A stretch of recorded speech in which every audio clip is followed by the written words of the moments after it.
This has been an extremely hard time for so many of our schools and the educators as well as the students and the parents, but hopefully we are on the back end of this as more and more schools are going back in session. To joining us now, James Schwarz. He is the superintendent for the Avondale School District. Always great to have you with us. Great, thanks for having me. Yeah, it's great to be back. How nice is it? I know what you're doing, a hybrid situation right now? Yeah, currently we are in a hybrid. We started in this hybrid schedule back on February 18th, moving out of remote into a format where our elementaries are half day, 4 days a week, AM and PM. And then we have the secondary schools that are in essentially 2 full days a week, Monday, Tuesday, or Thursday, Friday. And everyone has an asynchronous Wednesday where there are office hours and professional learning and small group intervention time, things of that nature. How are the teachers holding up? I feel like we've focused so much on the parents and the students, but this has really been quite the year for the teachers themselves. Yeah, folks are exhausted. You know, I gotta commend the teachers because it has been a year like no other. Instructionally, from being thrust into remote teaching, which, very few teachers had much experience in at all, and then were thrust into it essentially overnight. And they've done well to certainly work within that and make that as workable as possible for as most kids as possible. And then switching into a hybrid, and having to change up on their instruction, and now we're looking at perhaps moving to a fuller in-seat schedule moving forward. That's now a topic that's within our Board of Education. So that will be yet another perhaps transition, So teachers have been through a lot. They really have. And they have stayed the course, but I can tell you they're exhausted. Do you guys have a spring break this year? Yeah, there is a spring break. It's the last week of March. So I know folks are anticipating that coming up and getting some semblance of some relaxation, hopefully, for a few days. So with that, think back, it was a year ago today that, the first case was diagnosed here in the state of Michigan. Can you take us back to those beginning days as a superintendent? What was going through your mind? Yeah, it's been...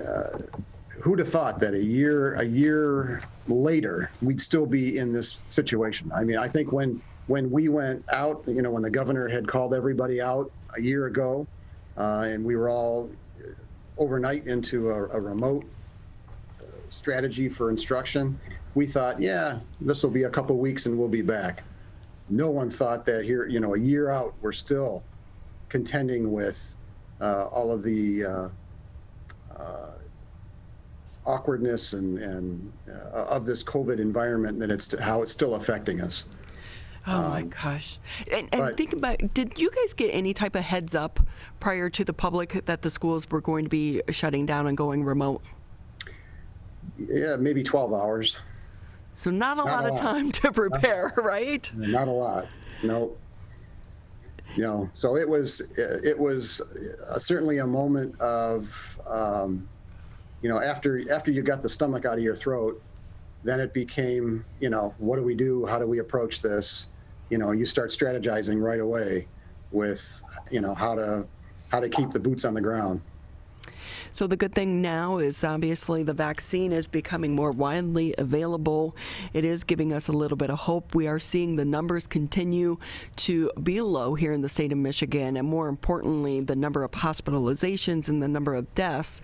But as the superintendent, do you worry that we could see another increase in the numbers and then you have to go back to the beginning of this plan?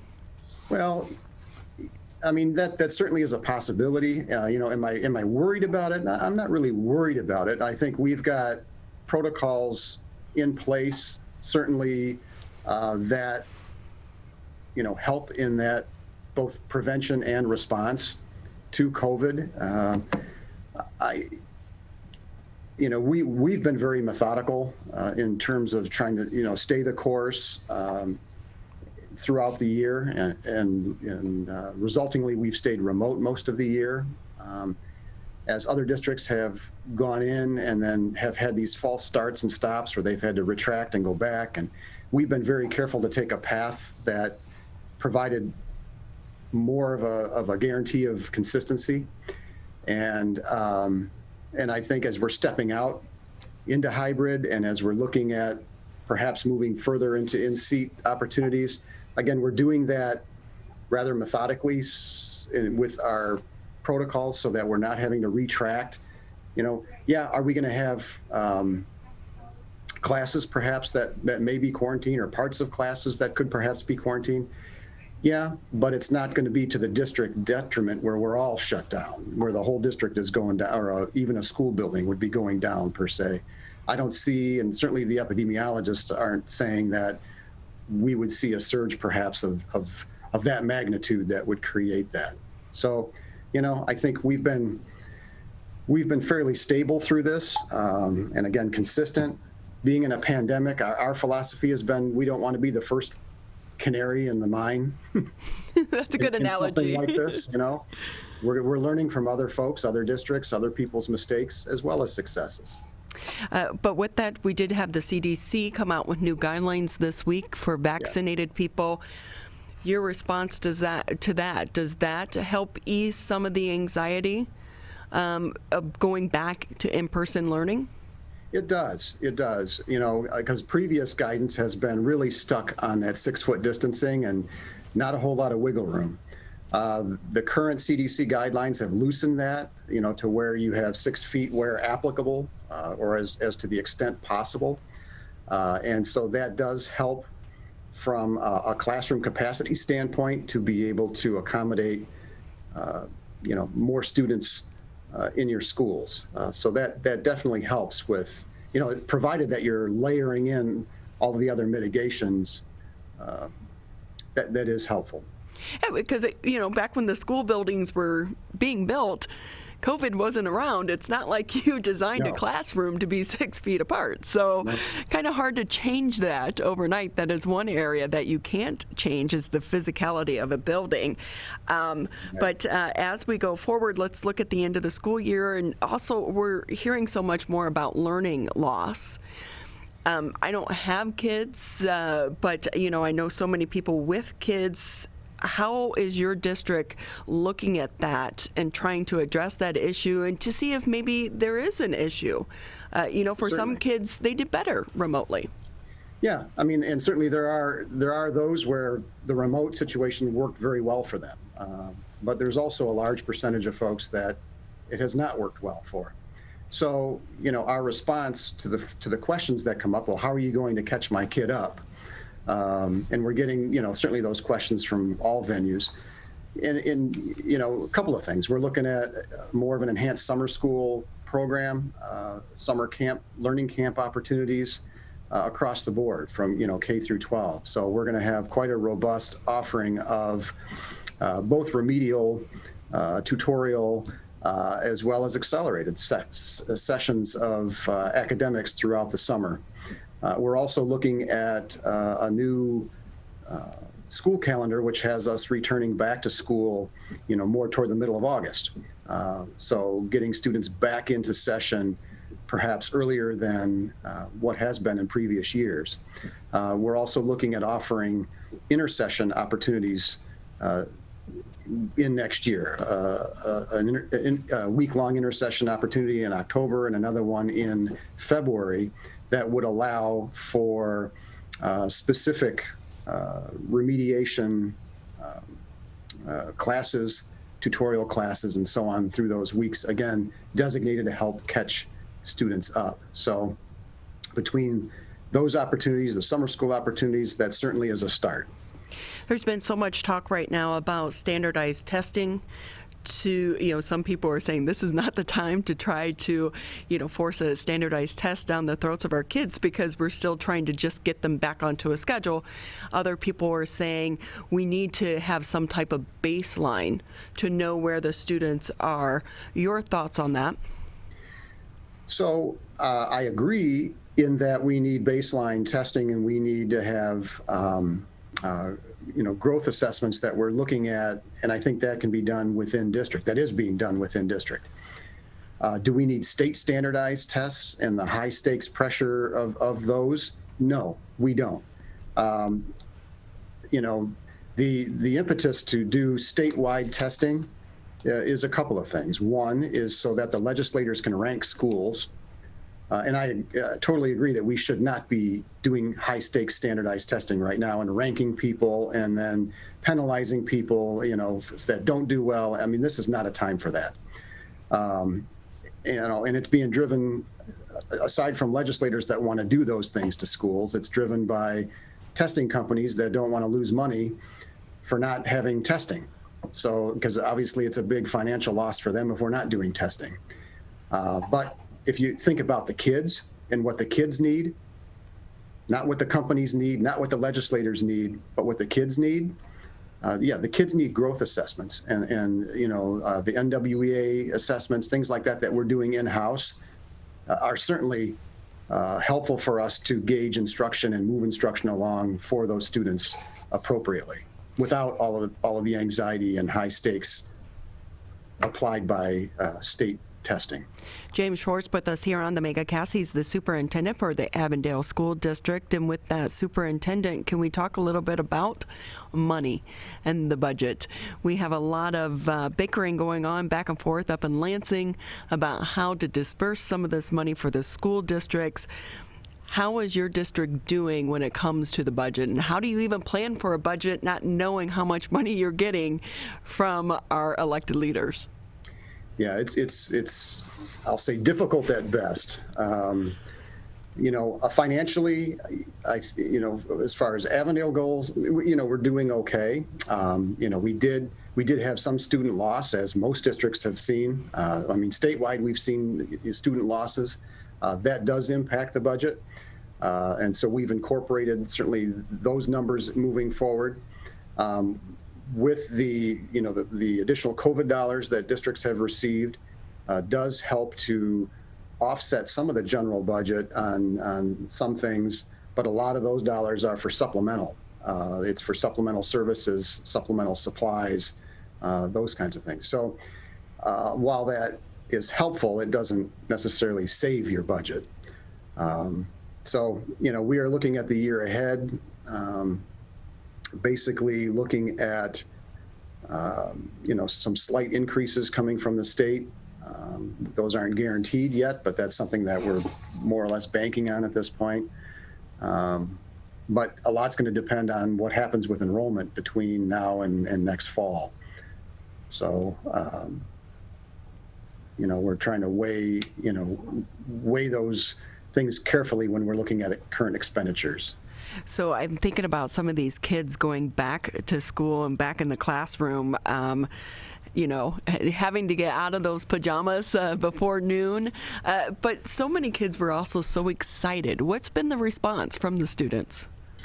The students coming back are very excited, as well as from the teachers. It's exciting to be able to actually conduct learning that is not over a screen. And there's something to be said for the face-to-face interaction and the learning that occurs when you're not separated by a screen. Certainly there's a different caliber of relationship that exists between people when they're not on a screen, but when they're in the same room talking to each other. It does give a much more I'll say a different element to instruction that's much more positive, and that's exciting. Some of these students haven't seen each other in almost a year. So, we were seeing quite a bit of excitement as kids were seeing other kids that they had been separated from, and likewise staff from students. So it's a great thing to see. It's been a great response coming back. And one of the hard things when you see people that you haven't seen in so long is hugging. I'm a hugger, and so now you go up and you're like, wait, I can't, but hi, elbow bump type of thing with kids. But I think some of these kids have done such a much better job of adapting than we have as adults. Yep. Yeah, the kids are much better, much more resilient than we are as adults, for sure. So taking a look, it's been a crazy year. Hopefully we are on the tail end of this year. Lessons learned, or are there too many to count? Well, the lessons, I mean, certainly there's a lot of lessons that you wish you had, 2020 vision backwards, but, I think we've stayed the course as well as we could. We've navigated the situation, I think, as well, if not better than most. And I think we've learned a lot instructionally on what works for students and what doesn't work for students, and how to better integrate technology into our learning. We've certainly learned the pitfalls of screen time and the amount of screen time and things like that. What engages kids technologically and what doesn't. So there's a lot of things that I think, as we move to a post-COVID era in instruction, we'll maintain a lot of what we've learned successfully through the use of technology, and certainly we'll know what to discard. And, one of the good things I hope that comes out of this is we know there has been a digital divide. So, a lot of kids, they either didn't have, access to the internet at home, or they didn't have, like a wide broadband. You can't have 4 family members on the internet at the same time. So hopefully one of the good things that comes out of this is the access to the internet for our kids, and trying to let them understand that this really is a vital utility, just like heat and electricity. It is. It should be a part of our essential infrastructure. There should be no reason why at this point in time in 2021 that internet is not available to everyone. And it should be a utility like electricity. Think about it. Like when we lose it, even for a couple hours or a day, it is. Yeah, it just paralyzes you. Yeah. It really does. Like, what good is a computer if you can't get on the internet? Yep.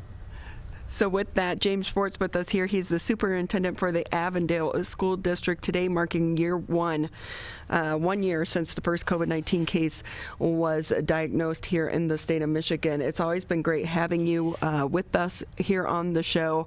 I know we've talked to you so many times throughout this pandemic, but the information changes. It's hard for us to keep up with. I don't know how you and your team have been able to do it.